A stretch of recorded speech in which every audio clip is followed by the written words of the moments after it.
I'm Ellen Boudreaux-Denher. And I'm Lois Neville, and we're the co-executive directors of the Hollywood Fringe Festival. We're so excited to talk to you all today and to have an amazing guest on with us later, Ricky Abilez from Arts for LA. But until then, let's yap a little, yeah? Absolutely, it's what we do. Ellen, how was your week? As if we didn't spend the majority of the days together. Literally 100%. I feel like I've seen you more than I've seen my cat this week. Ooh. Which is saying something because she's not a hider. I feel very honored. What a big day for me. Not a good day for toast, though. No. Apologies, no. Toaster. But what has been so exciting, we got to go to the State of the Arts. I got to go to some Olympics convening sessions this week and learn about how the Olympics and the arts are going to intersect. And we've also gotten to do so much work with our tiny, amazing team that just got re-onboarded to plan the 2025 Hollywood Fringe. Yeah, and the Arts for LA State of the Art Summit was so exciting this year. And I feel like they do such amazing work in general. But I think for us, every year, the Hollywood Fringe pivots based on the needs of our community, of our artists, because at the end of the day, we're a service org. It was really cool to be in that room with over 400 industry professionals and really talk about the place we're in the arts industry. And I think it really helps us kind of form what the needs are that Fringe needs to fill. Yeah. And that's something we talked about that I just wanted to bring up here. Yeah. It's just the bridge that we are in between the industry, which is exactly what this podcast is all about. Yeah. It's 100% what we're aiming to do right now is have a peek behind the curtain of these conversations that were happening and building a table that everybody can be at. Because I think one of our main problems here in Los Angeles is a communication problem. Yeah. I didn't know until recently, because of my position, how the arts really worked in Los Angeles. Nor did I. Yeah. And I think if we all had a better understanding of the many different levels and the many different players involved, it helps us all do better work within our place in the ecosystem. And if you think about it, Los Angeles is in this really unique space where we not only have our federal and state government that are over us, which, by the way, give us peanuts in funding. Call out. State, zero. Federal, very little. And I really think that, but we also have a unique structure here because we also have a county that is so large and so impactful. We have the Los Angeles City, which is what the Hollywood region is in. And then you also have your neighborhood. So our neighborhood is Hollywood. And Hollywood has its own specific set of needs and issues and also some amazing things. So it's just one of those things that, like, as I've been able to peel back the onions, being able to help you all be there with us, understand what we're learning, and doing that knowledge share is just so exciting for me. And that's what we're going to jump into this month. There is a pretty giant election approaching. And in general, I think there's a lot of anxiety surrounding what's coming next because an election will do that to society. But also things are in a bit of a confusing state. We're really excited to talk a little bit about advocacy today, but we see ourselves in the future being able to talk so much more about other opportunities and be able to, like Lois said, open up some doors for folks that feel like they've been shut for them before. Yeah, when you're expected in our industry, you're expected to wear so many hats, right? And in a world that's constantly changing and an industry that's constantly changing. And so we were excited and props, respect, all shout outs to David Haverty, who's sitting behind the camera right now, for really pushing this because these conversations are interesting to us. Like we are excited to have these conversations and we're excited to continue them through this podcast platform because the information is always going to change. And so we get to dive in on a regular basis into the things that we're curious about. And we assume that you are as well. Yeah. So let's talk for a second a little bit about what we've just been doing this week, because I feel like this week has been so interesting for us. So how Fringe kind of works is like our organization is super tiny. I don't think people understand that Lois and I are the only full-time staff here at Hollywood Fringe, but we do have an amazing part-time staff that we love. And thank you so much for making us have enough availability to do shit like this. And as we look to explain, I'm looking over at Roddy, who's here working with us, just not on camera yet. Jeanette, who is behind the scenes, always making sure that things are going up. And I think as we've expanded out our staff, one of the main things that we've realized our role is to fill in the gaps. And something that we've learned this week, I learned so many things. First of all, I learned that there was a Fringe before our Fringe in Los Angeles. True. Did you know that? I didn't. Okay, but I didn't know that. I don't know much about it, though. Somebody told me about that years ago, and I was like, that's cool. And I completely went out of my mind. And then I met somebody yesterday who was like, yes, I ran the 85 and 86 Los Angeles Fringe. And it was like, we'll fact check that later. I believe it was that, but it was like in response to the Olympics. And it's just so interesting. Like, I'm learning new things about our industry every day. And being able to have that context is teaching me how to be a better arts administrator and how to not recreate the wheel. Yeah, and we're also really learning where Fringe fits in. Again, like, things are constantly changing, right? We're evolving, but I think being ready for those pivots and being ready to fill the gaps that are happening in our current year in time and industry is so important. And right now, Fringe really is a bridge for artists to get to that next step, to get to the more institutional theater space, the space where they're not having to continually work 4 jobs just to pay rent, have healthcare, and live exciting, full lives as artists. And so we're excited to dive into how. And then also just to get more people to know what Fringe is, because I feel like we are still the best kept secret in Los Angeles. It is still so underground, so grungy. We're exclusive. I did not come really. from Seattle, so maybe that's a part of my grunge coming in. But what's so funny is, like, we're probably like the least exclusive place because we are open access, but people really don't know that. And people don't really know how they can just really dive in and create their own creative careers. Yeah. And so being able to talk about Fringe, but also what you do afterwards to continue that success is just so important to us. Because that's so important to us in general. As like, we took over the festival in 2020 and we really took a hard look at what our goals were as administrators, as arts lovers, as artist supporters. And it is we want Fringe to play a part in your journey. We do not want it to be the end all, the only opportunity you get, because your story deserves so much more than one stage in one community. Getting goosebumps, but it's so exciting. And we get to see some artists really take those jumps. And we want to investigate how we can further provide a launch pad for artists. And last of all, we're just yappers. We are such yappers. We're such yappers, but the truth is that sometimes we'll talk to people and be like, oh my God, I wish that I had known that, because Fringe is so hard to get information about, even though we do have our workshops and we have our town halls, but being able to dive into the history, dive into the intentionality in a way that we really only do in private conversation. And being able to have that private conversation with every single one of our Fringers is something that we're really interested in. Being able to have you understand who we are, understand what our organization goals are, and how we can support you, and what goals we are able to support and which ones maybe we can't because we don't have the capacity yet. And sometimes there's stuff that we just aren't yet, and maybe you can bring to our attention and we can incorporate into our organization. Yeah, and it's just what Fringe is, right? We always say it's not you're learning from Ellen and I. We will never claim to be the experts, the know-it-alls. Yeah, we're yappers, but we are not necessarily... A repeater. I'm a yap repeater. Exactly. And I think that's how Fringe in general is structured. It's not about our expertise or that you come to Fringe to learn from us and our staff. No, it's about the shared knowledge that exists within the community. The Fringe community has over 2,000 artists, 40 venues. The shared knowledge in those spaces, that's where the knowledge is. It really lends itself to a podcast where we're not here preaching the brilliance that we have to offer. We're here asking the questions that are on all of our minds. And bringing in experts to tell us what to do. Yeah. Because the truth, I wouldn't have done anything in my career if I hadn't just asked people, hey, I need this. And actually, that's a great introduction to our guest today. Oh, perfect. We nailed it. Our guest is Ricky Abilez. And Ricky is this great center of Los Angeles advocacy when it comes to the arts. I had this really great opportunity in 2018 to join the Arts for LA Activate program. It is an incredible program for people out there who are looking to dive deeper into Los Angeles art scene. It is a cultural policy knowledge sharing program where you get to learn how funding works, how cultural policy is actually written. Cultural policy is more than just funding. It's also like the intentionality between where funding is coming from, how that funding is being executed, and what kind of works are being funded under that. And so it was this great unpacking also, not only of these types of things that policy affect, but also where the policies matter. So you have like 3 levels here, or more than that. You have 4 levels here in Los Angeles when it comes to federal, state, city, and community funding. We also have the county here that is really important to Los Angeles funding structures. That is something that doesn't happen everywhere else, that I just wasn't really privy to. I didn't really understand the differences between these types of levels of government. And I also really didn't understand what their role was in the arts. And as I've learned what their roles are, I've also learned how fucking underfunded they are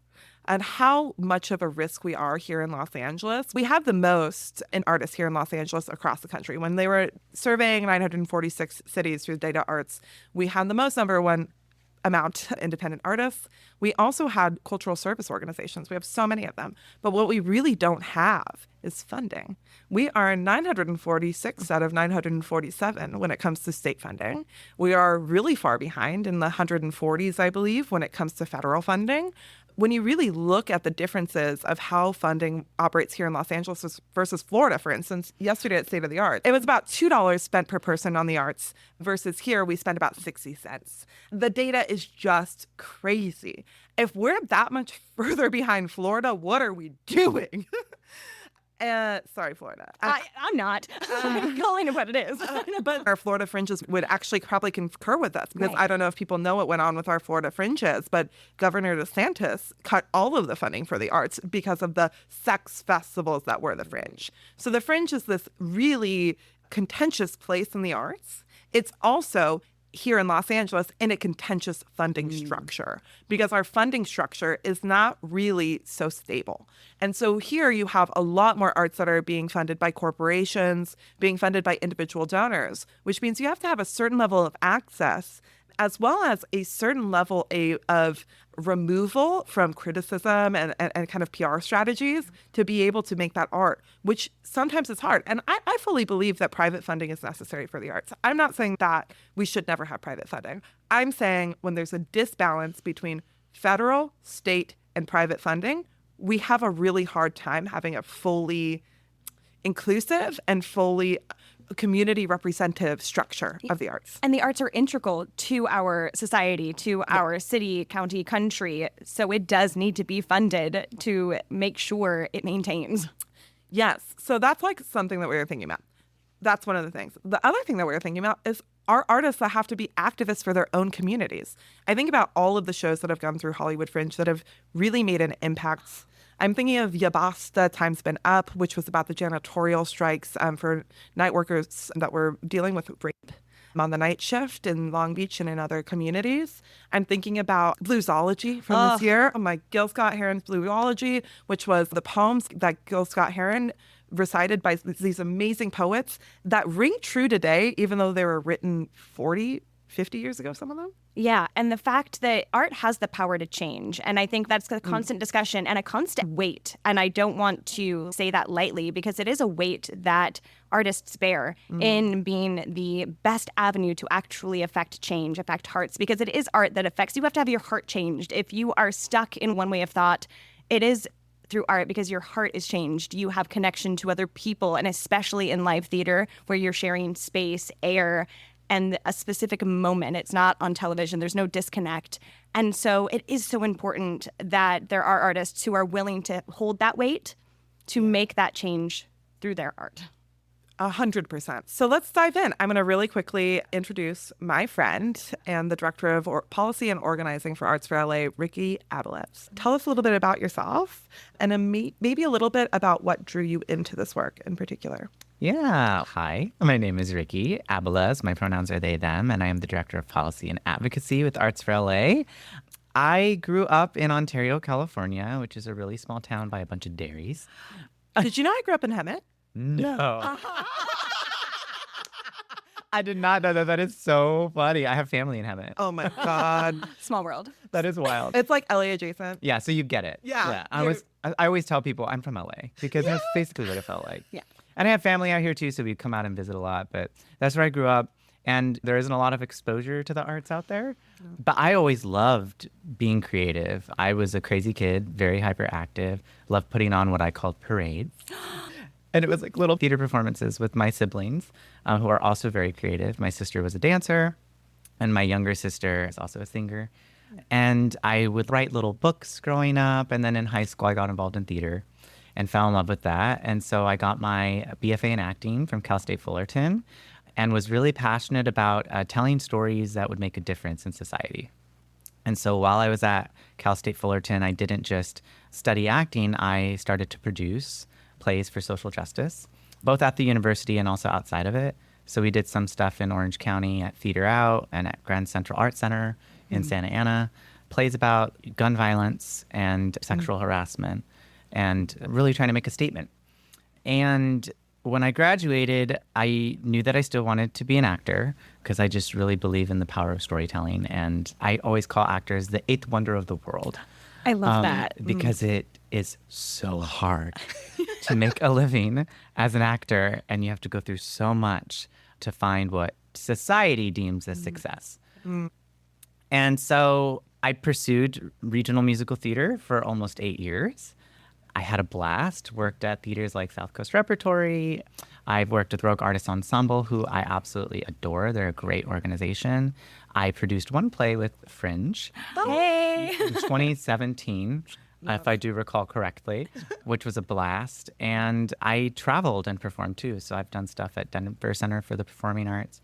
But something always felt like I wasn't doing enough to make a difference, and I started to become very frustrated with the system of the performing arts, I'll say. Yeah. Just like the barriers to access and having to show up at auditions for 8 hours to maybe not even be seen.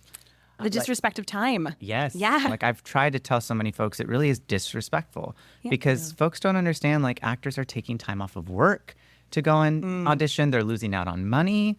Some of them don't have forms of transportation, so they're getting up really early to get on a bus to get to the audition. I've started to become very frustrated with that, and I felt like I didn't have power to change it as an actor. No one would listen to me, or they would tell me, be quiet, it's not your place. And I actually felt bad because I did feel that I was stepping out of line whenever I would voice my concerns. And so I started to ask myself, what can I do to change the system? And it happened around the same time as a lot of racial injustice with George Floyd, Breonna Taylor. And I was like, I don't feel I'm doing enough for society either. And so what can I do that can bridge these things together? And I was like, I'm going to go back to school and I'm going to study policy, learn about these systems and how we can change them. And so that's what I did. I got my master's in public policy analysis from CU Denver while I was performing in Denver, which was wild. Amazing. That's incredible. It's like the universe aligned and made it all make sense. They were like, oh, you're going to go to get your master's here? Why don't we book you a show here? It was wild. Yeah. What a And gift. what a balance. I know. And a beautiful balance of the things that you love. Yes, Yeah. truly it was. And doing them at the same time was also super helpful to understand how they overlap. And not to forget one side over the other. Yes, Yeah. exactly. And not even just how those two overlap, but how it overlaps with education too. Because I'm very passionate about education and arts education. I taught for 4 years. And yeah, that's my journey as an artist and how I ended up at Arts for LA. When I talk about the performing arts in particular, it does come from lived experience. I understand when artists express their concerns and their frustrations to me. I'm like, oh, I get it. Yeah. And I feel like it lends to my solution-oriented mindset, my problem-solving skills, my critical thinking. All of that comes from my experience as a performing artist. Yeah, I love that. And I think it is so, like the point you make about it doesn't have to be this hard. Like, why is it that the arts is the one industry where you're expected to work multiple jobs completely outside of your field just to pay rent, have health care, have a happy life beyond the grind that is the industry? And so I love calling that out and saying it doesn't have to be that way.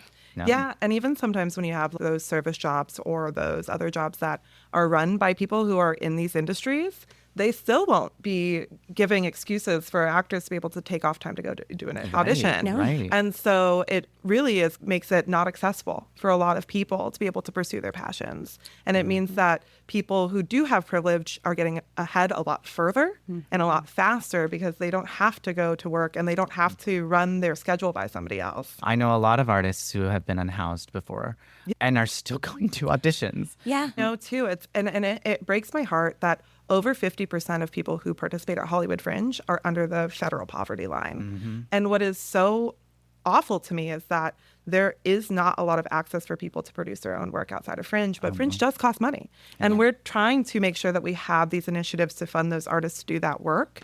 But it's a little mystifying to figure out what are those touch points. And so we're excited to talk to you about that. Yeah. And especially, because how does an artist, like when you're 1 month away from being unhoused, from like so many people are living right on that edge. And you don't have to wait for the gatekeepers to let you in. But what other option do you have when you can't afford to take the risk to put your own work out there? And even if you don't come from a massive amount of poverty, it is still inaccessible to you. Because if you come from a middle-class family, maybe your family can't pay for you to have a car in Los Angeles. Yes. They can't pay for you to have these sorts of things. So even though you have that little leg up, it's becoming like a one percenter of you have that like luck and the privilege and all the things at once make things happen. And I'm so glad I've seen so much of that kind of change in our industry. And I'm seeing a lot of sways. I'm seeing people post more equitable casting calls where they're being very particular about their selection process so that they're not bringing just everybody into a huge open call that's going to go to nothing.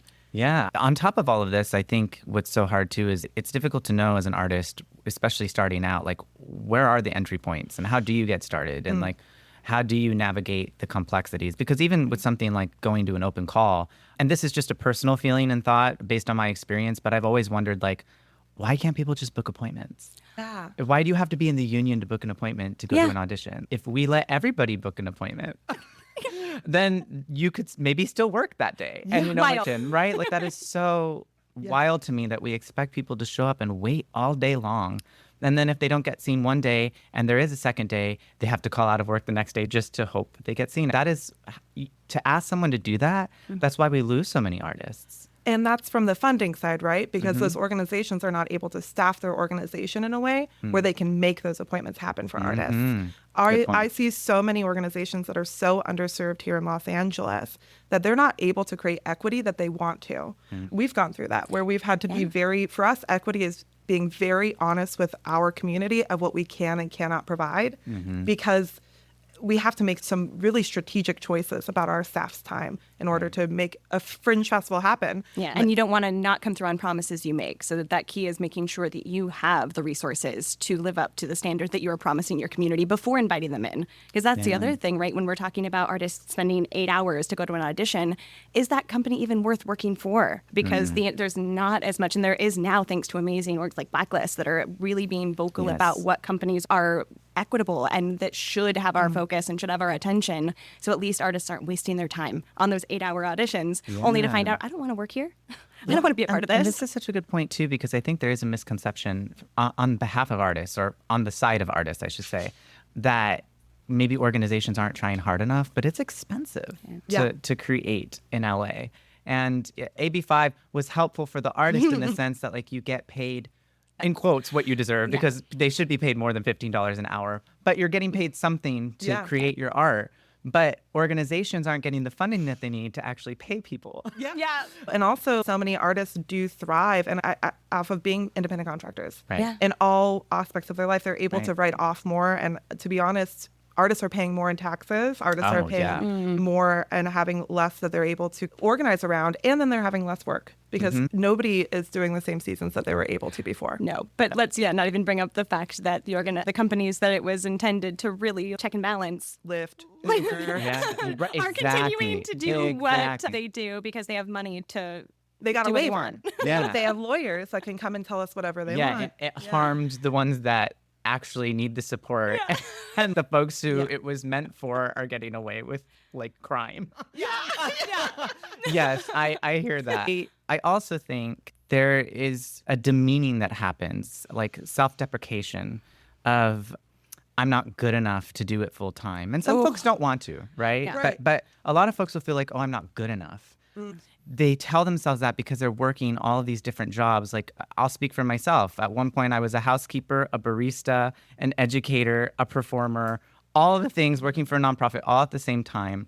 And I was like, I'm never going to be a full-time artist because I don't know how to make a living doing that, and it's so hard to get in, right? People become disheartened and then don't pursue it anymore and stop creating. And that's not just a disservice to them and their spirit and the talent that they have, it's a disservice to society. Yeah. Because creativity improves. I always talk about the first one that comes to mind is empathy, because we need that right now. We need people to be more empathetic. And creativity is a way that we find that. And so it breaks my heart when folks leave the arts or don't think that they can make it because of the systems that hold them down. And to your point, Ellen, about we're paying more in taxes, yes, we are, because we're working multiple jobs. And the other thing, on the other end of the spectrum, some folks don't want to be an artist full time. Right. They want to do it as a gig. They want to do it contracted because they love their full-time job. And I think there's a conversation that has to happen about how we support artists of all different kinds. Yes. Yeah. Get them paid what they deserve, and then also provide them with the resources so that they can sustain their work too. Because it's not just about pay, right? It's also about like, how do you write off taxes? Yeah. Right? How do you find space not just to live but to work in, especially if you're a visual artist. Like, it is so hard to find space. Oh, studio space has also just gone up in cost, and then a lot of people are cracking down on home offices in their buildings. And yet artists are expected to change the world. Because you're right, but it's empathy, and that's why most people get into the arts. They see that it's empathy that's going to change people's minds when it comes to politics, when it comes to how we treat each other. It is finding that empathy that you find more often than not in that sharing space with another human on stage versus the screen sitting in between. It feels like the point. It kind of feels like the point of why it's underfunded. It's because it really could change systems. It really could change people's minds and their access to understanding each other. Yeah. I think that when certain companies control the narrative of life, it's really easy to forget humanity and the touch of humanity that you have with each other. So powerful. I know. I'm getting emotional over here.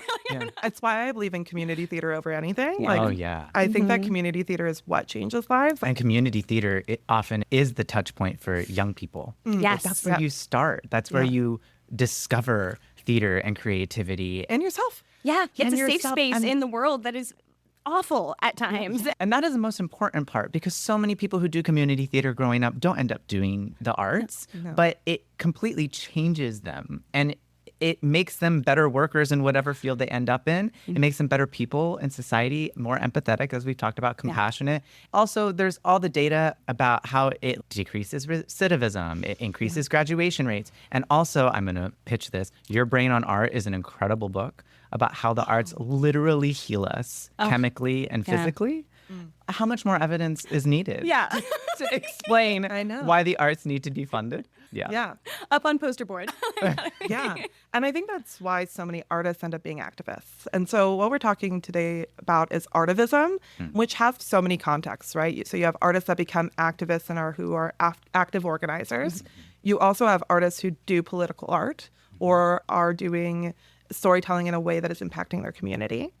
And I want to talk about, like, how do you describe artivism in its full definition, and why do you think arts and activism go hand in hand? Oh, yeah. So my definition is probably different than the actual definition. And because when I think about artivism, it's using art to send a message, right?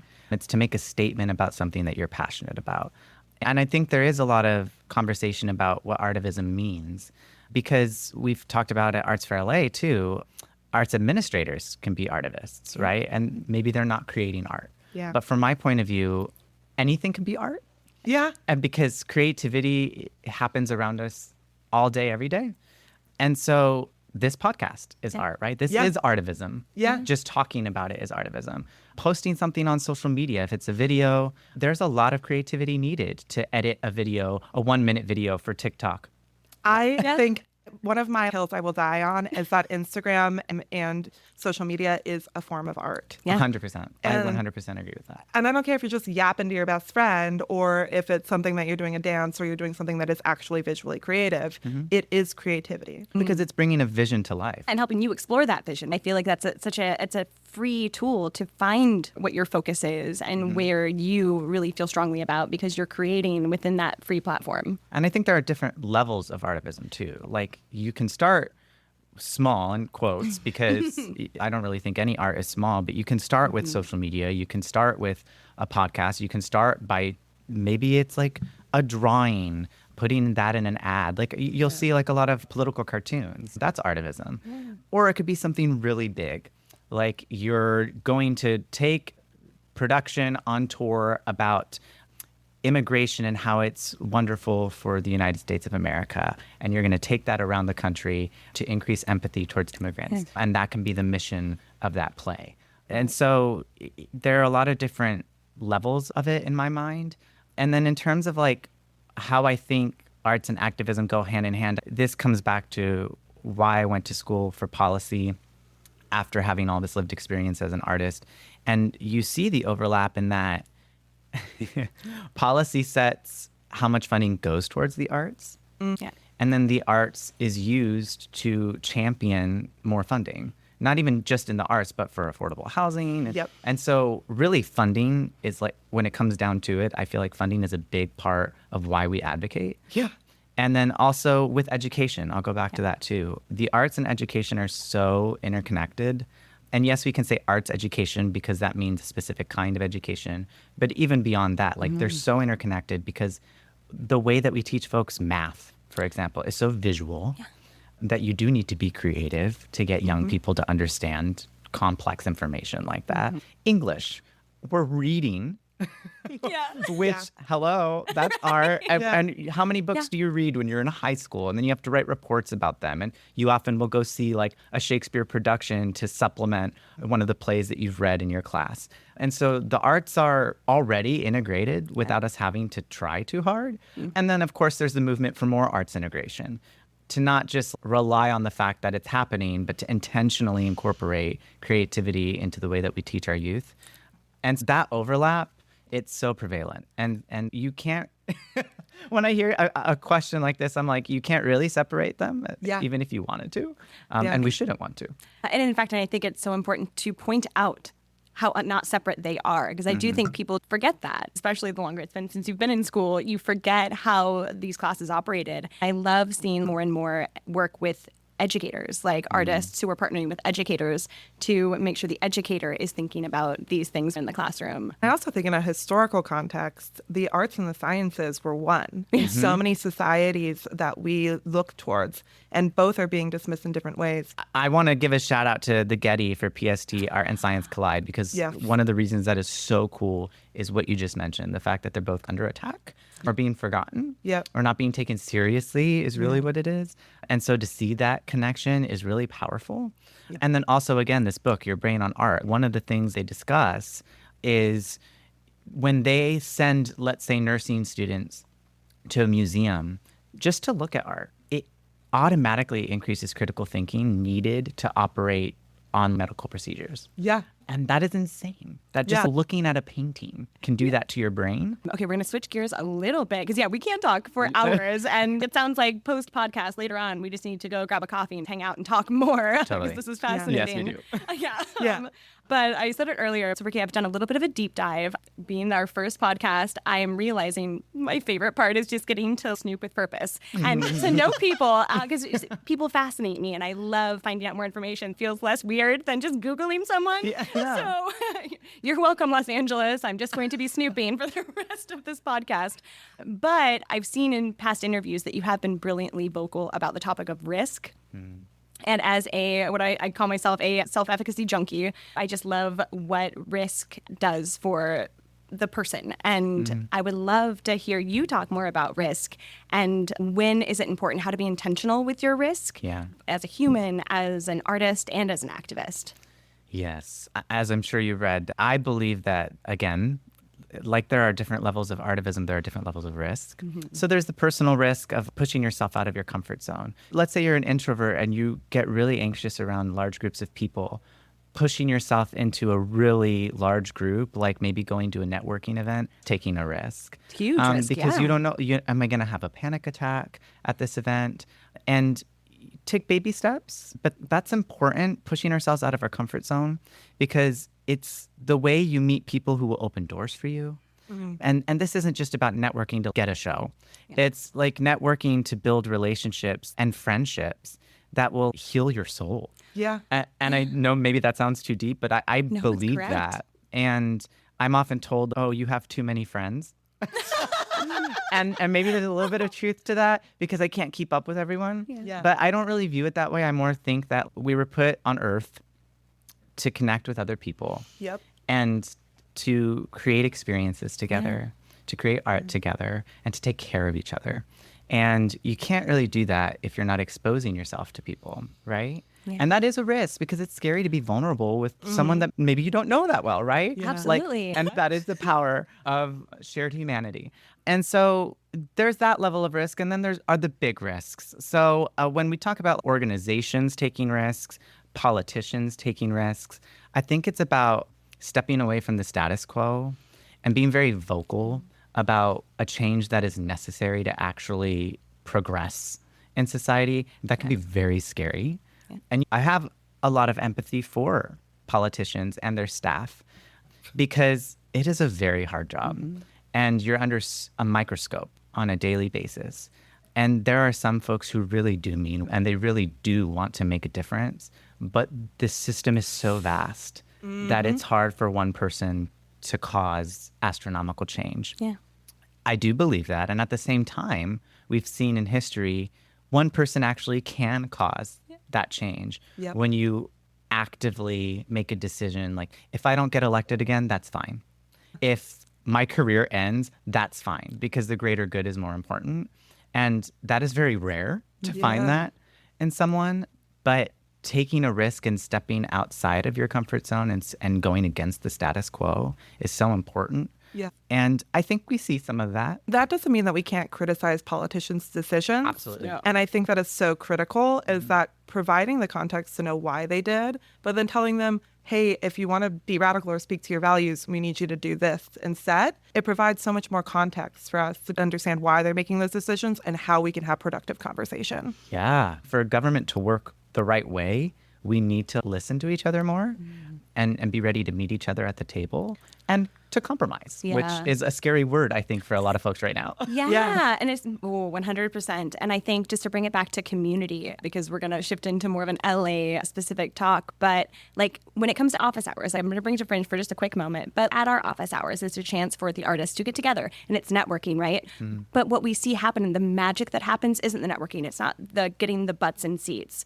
It's the shared human experience, them getting to know each other and realizing they have the same hurdles, they have the same passion, and they're stronger because they're listening to each other's ideas. Oh my God, that's such a great idea. I'm going to put that into my show. I'm going to take your advice. And it is the beautiful thing. I love that. Just being open and trusting the people around you can be so fruitful. Yeah. Okay, so let's bring it back more locally. Ricky, in your opinion, what is the state of the arts in LA? We just had our annual State of the Arts Summit, which is always such an exciting event. And this year we had 400 people attend. Wow. And our theme was legacy, especially as we approach the 2028 Olympic and Paralympic Games. Like, how do we build a legacy for LA and for arts and culture that lasts beyond 2028? And just a precursor using data, California is 36th in the nation for per capita art spending. Yeah, really like easy to despair over that. Yeah. Especially when you see we're behind states like Florida. A state that's banning books on art form. Yeah, and also a state that is actually cutting their arts funding 100% Yep. because of the quote unquote sex festivals that are the Fringe, calling out Orlando and Tampa. And a few other fringes out there. It's just so awful. The quote unquote sex festivals, I believe is the term. It is just really because disheartening. of drag and because of queer work that is not even their burlesque, because that is the antithesis of what a lot of these works are trying to do. They're trying to dispel myths about sex, and we're trying to have broader conversations. Well, and then not some being of it, trusted goes back to the trusting each other and then some of it, when you talk about drag, it's not even about sex. I was just gonna say, like, sexualizing something that is just truly art. Like, and put aside everything and let's just talk about the makeup. Yeah. Like, you have to be such a creative person to completely reconstruct your face with makeup. Yeah. And then you add everything else on top of that, the talent, the performance, the dancing. And then also, again, we're going to hear this word a lot, I guess, today, but the empathy. Drag queens are so empathetic. Yep. And such big hearts. And there's nothing sexual about it. These folks are giving their time and their energy to spread joy. Yeah. At a time when we really need it. I did go to drag story time as a kid, so if you want your kid to turn out awesome, I think you should let your kid go to drag story time. Yes, I 100% Agreed. agree. And it is very disheartening to know that we're so far behind states that we criticize frequently. And then at the local level, it's not much better. We are hailed as the creative capital of the world in Los Angeles, and we are. But we don't really support that with public funding. And even if we just stay focused on the state of California, LA County and its local arts agency, so the Department of Arts and Culture for the County of LA, we get about $1.77 per resident in LA County. In San Francisco, it's about $33.22. And in San Diego, it's a little over $11 per resident. crazy. And there is an argument that, okay, we spend more on the arts here in the county because the county will fund certain venues. And the Ford receives funding from the county, LA Phil. But even if you include all of that funding, it puts us up at $9.45. It's still lower than San Diego and San Francisco. Yeah. We are just so far behind. And it is bizarre to preach we are the creative capital and not have the funding there to prove it. Like to be so proud and not put the money where the mouth is. And because we do fund certain institutions so well, you also have this large gap of programming that is being able to be executed by certain organizations versus others. Like Hollywood Fringe does not receive very much money from the government at all. And we're talking about state, federal levels, as well as our communities here. And sometimes we'll be asked to execute 100 events for a $14,000 grant.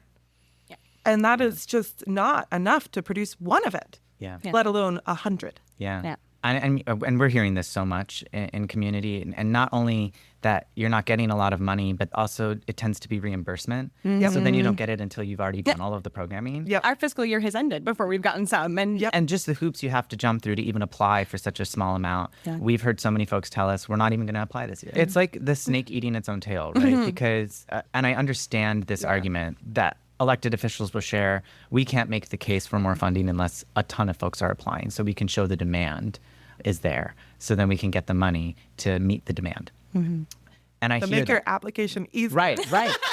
And then that's the other side of the coin. The demand isn't there because it's so hard for people, and they do not have the staff. They don't have the time or the capacity. The amount of time it takes to apply to one grant is astronomical. It is like literally for a lot of these grants, it can be up to 10% of what you're actually getting is going back into the staffing of just applying and reporting for it.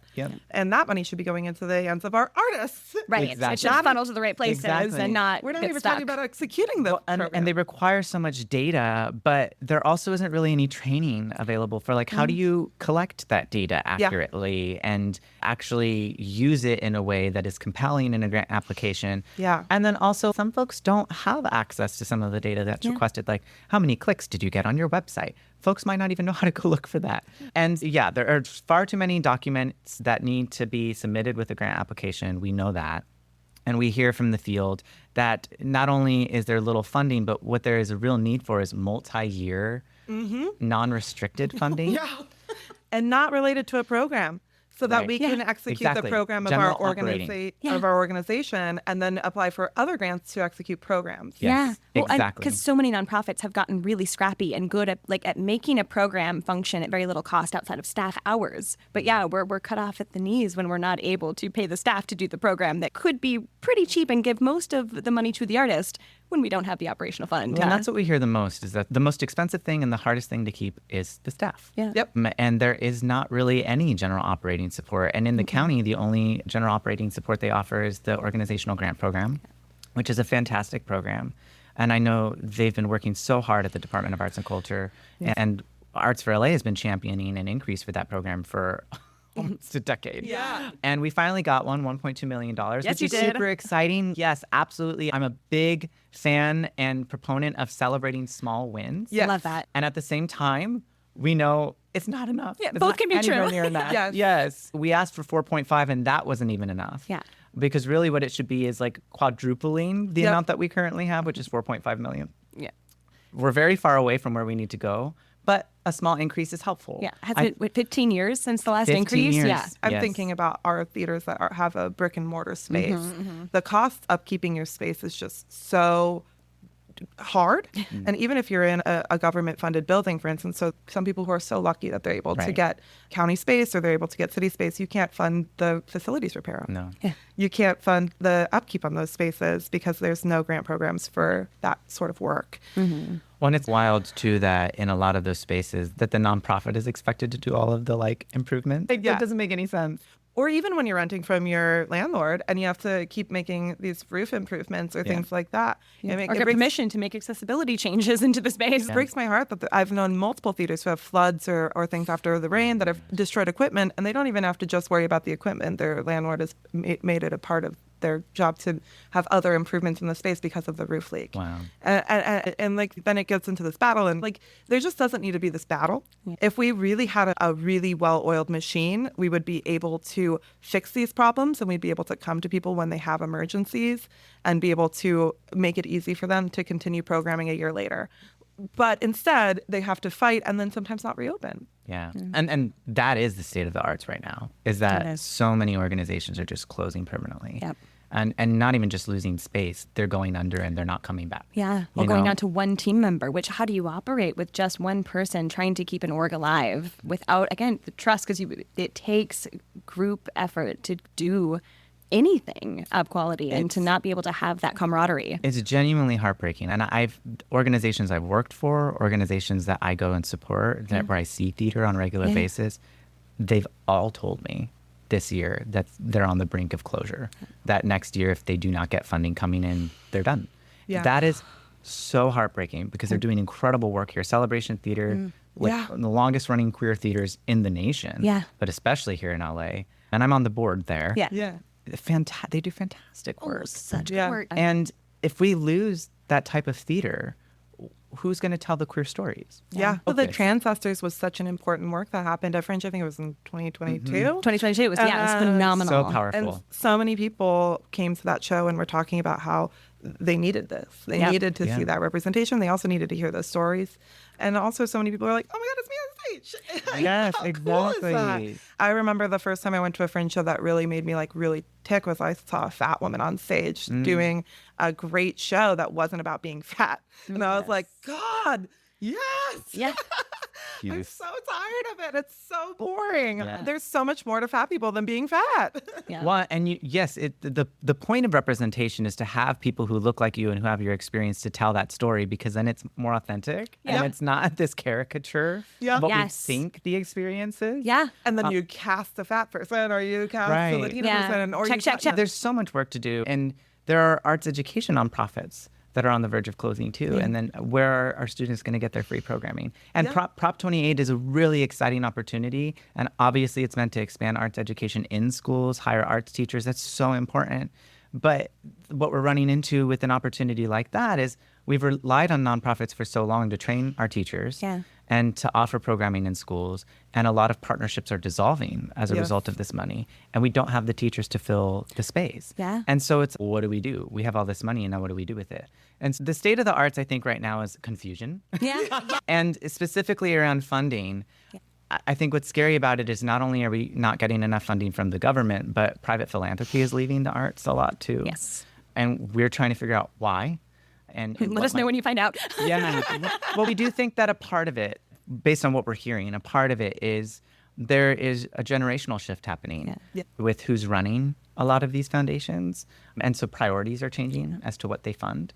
And it's time for us again to make the case as to why the arts are so important. And I think why we're having such a difficult time right now is that folks are exhausted because we've been making this case for as long as I've been alive. And it's like, how much more can we say the same thing over and over again? But that is the importance of Artivism, is that you do need to say it over and over again. You need to keep showing up. And I'll just be really, it's hard to get people to show up in person, especially after the pandemic. But that is the most powerful thing to do to send a message.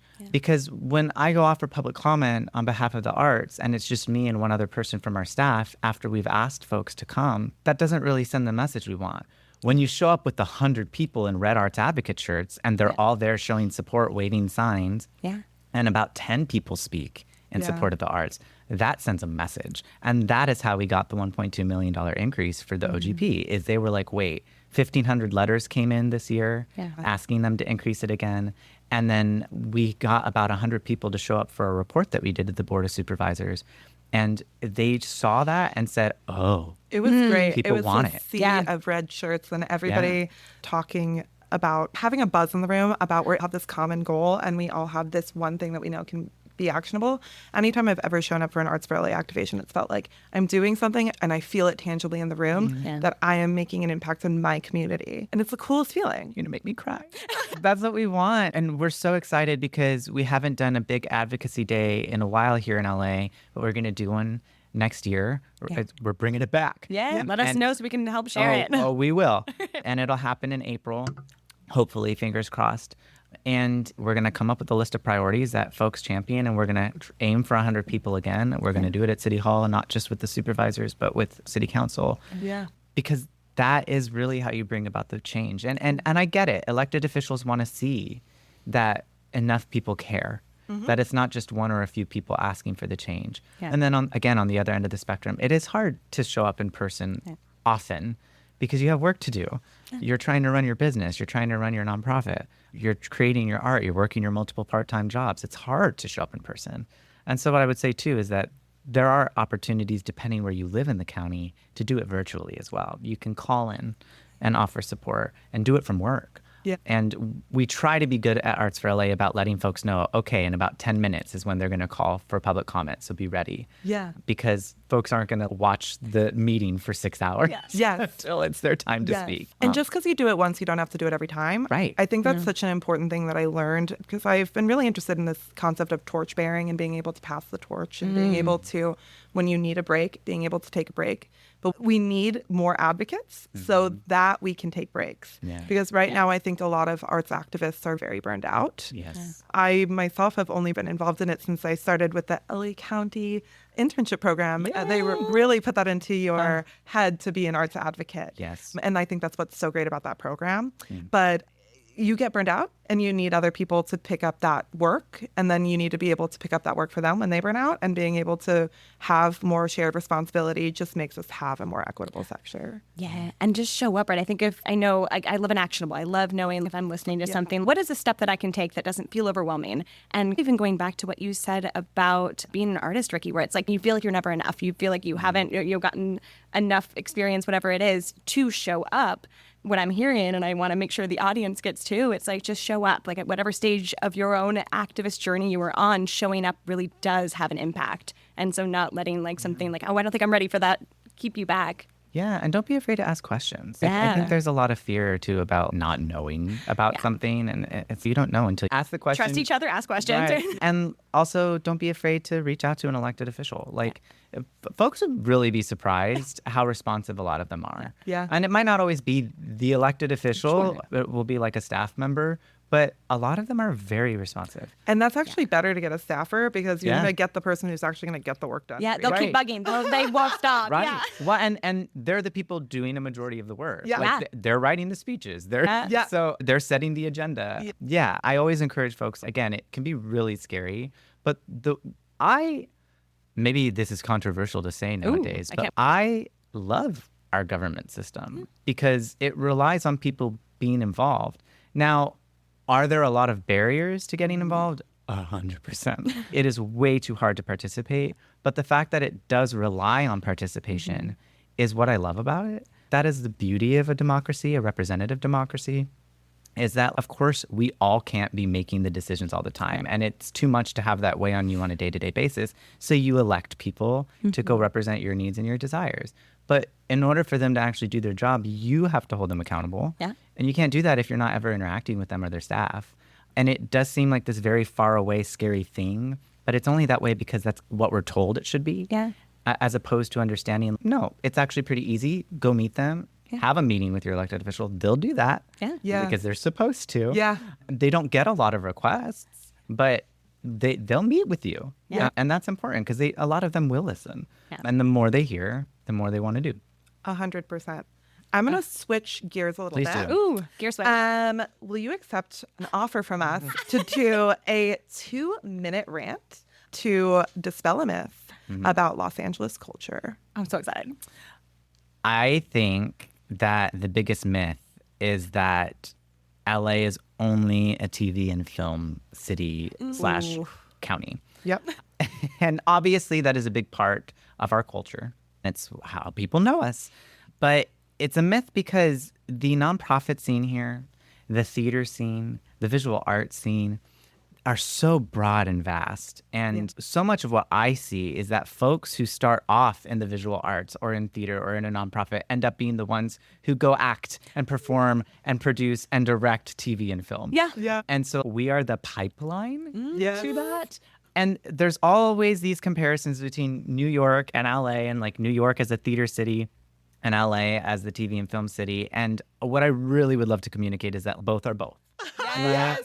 Preach. A lot of TV and film is being produced in New York. Yeah. And yes, they have a ton of theater. They're known for Broadway. Great. It is also very hard to get in theater in New York. It's not like it's any easier there than it is here. Yeah. There's just more opportunity in theater there. And then over here, it's the opposite. There's more opportunity in TV and film, but it's just as hard to break into. Yeah. But there's a wonderful, beautiful theater scene here.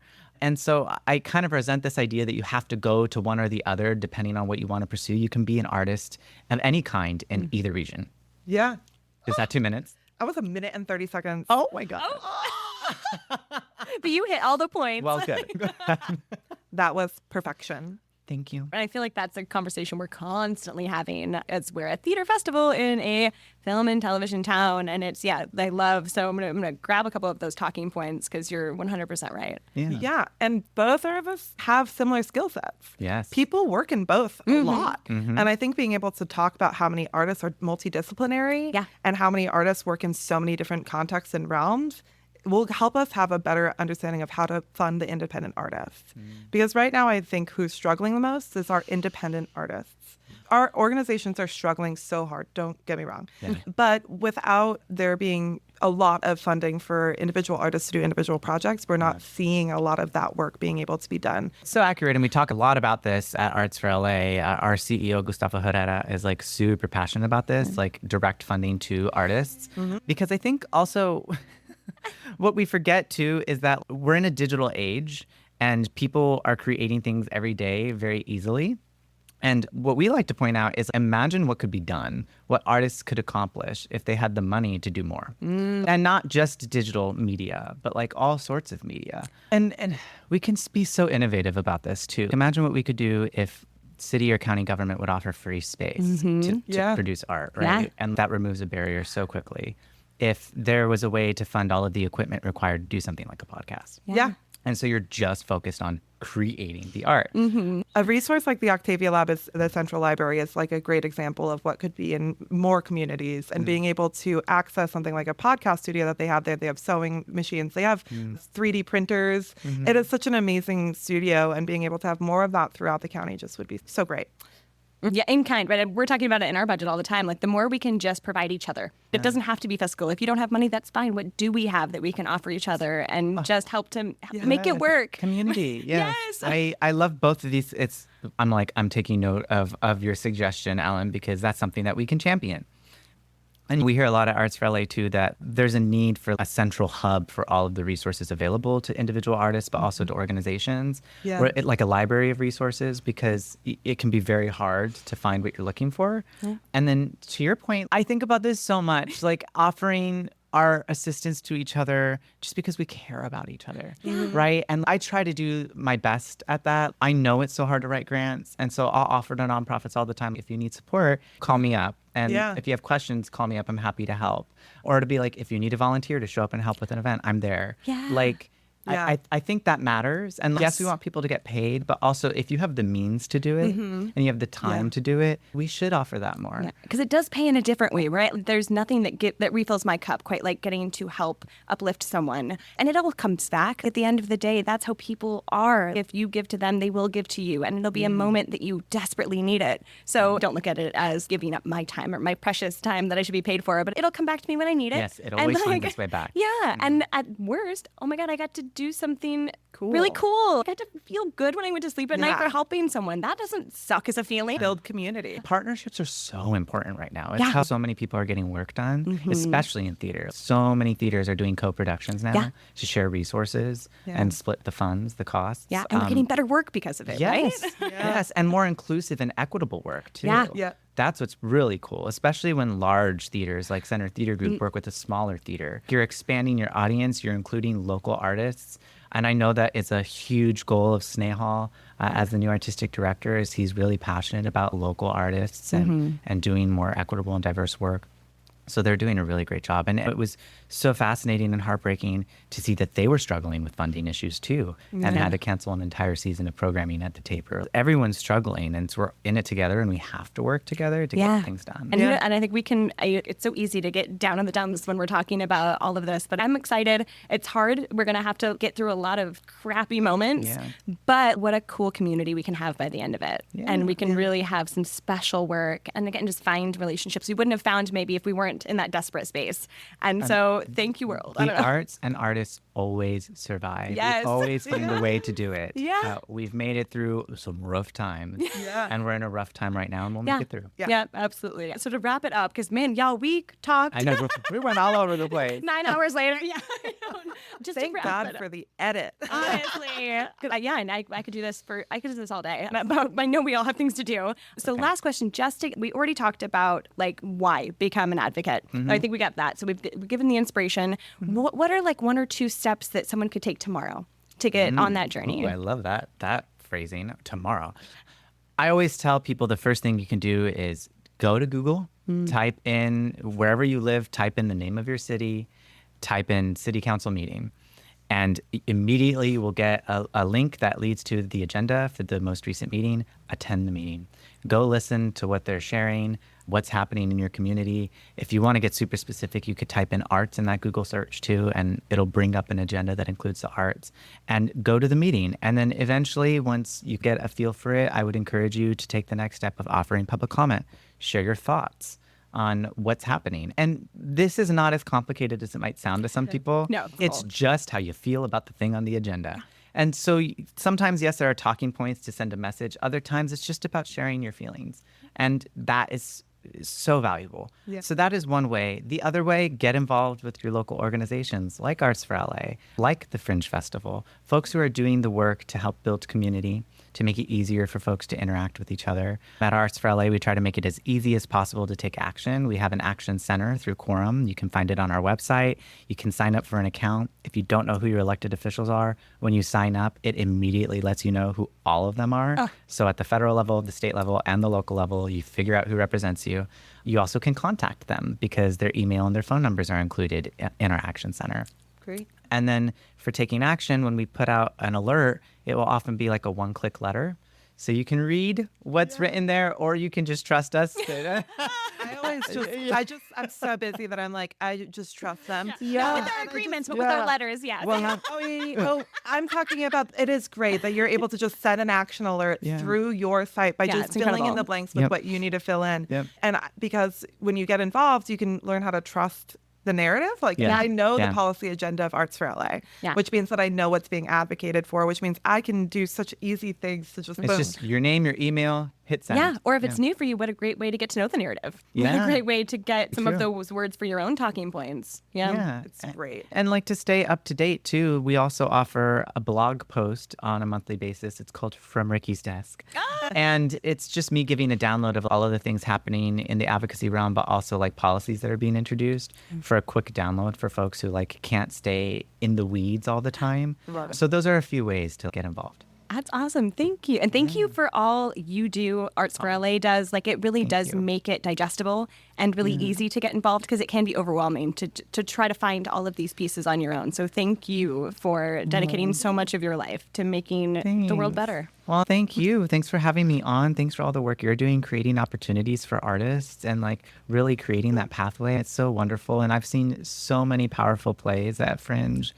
And being a participant at Fringe was just so exciting and really helped set the tone for me when I moved to LA. So thank you for all the work you're doing. And the last thing I'll say is everyone go vote. Yes. Yeah. All right, Ellen, that is a wrap on the first episode of our podcast. It was better than I could have imagined to have Ricky be our first guest, just because Ricky is such a light in Los Angeles theater. such a light in Los Angeles advocacy, and we're just so lucky to have them. Oh my God. Right. Humanity is lucky. Yeah. I love that not only like we talked politics and we talked like government and the funding structures, but we got into like the heart and soul of just like our human experience and The how we can Loisisms. embrace. When I was at one town hall, I think I'm a sap, I'm a tree, I'm full of sap. And I feel like that's exactly where we went in this conversation. But I'm excited to have those similar conversations with so many people across the industry. And hopefully, I assume our Fringe community has similar questions that we have. So we just get to pick the brains of brilliant members of our community. What should we do next? Tell us. What do we want to talk about? I am so interested in unpacking things that artists don't really know about on the administrative side of things. Interested in talking about kind of Fringe history a little bit. Yeah, maybe even the Olympics are coming up, talking about how the arts and sports are going to be tied together here in Los Angeles. Yeah, and honestly, just keeping us all up to date on what's going on at Hollywood Fringe and the other things on the fringe of Hollywood. Yes, and to be inspired, get excited about taking action, and really just have fun talking about what we all love. And I just get to do this with my best friend. Oh, stop. We're you, lucky. Val. This episode was brought to you by so many amazing folks, including our producer, our marketing and operations manager at the Hollywood Fringe, Jeanette Srinivasan. And our production design behind us was done by Roddy Villegas, our artist services manager at Hollywood Fringe. And it was directed and produced by David Haverty, our media and content director, and who is doing all of this behind the scenes work at Hollywood Fringe all the time. Yeah, like this is under the Hollywood Fringe Festival umbrella. You can find out more about our festival and the work we do at hollywoodfringe.org. But this is meant to go beyond the Hollywood Fringe and really exist in a larger scope. So we hope you'll join us for that journey. So until next time, we'll see you on the Fringe. In Hollywood.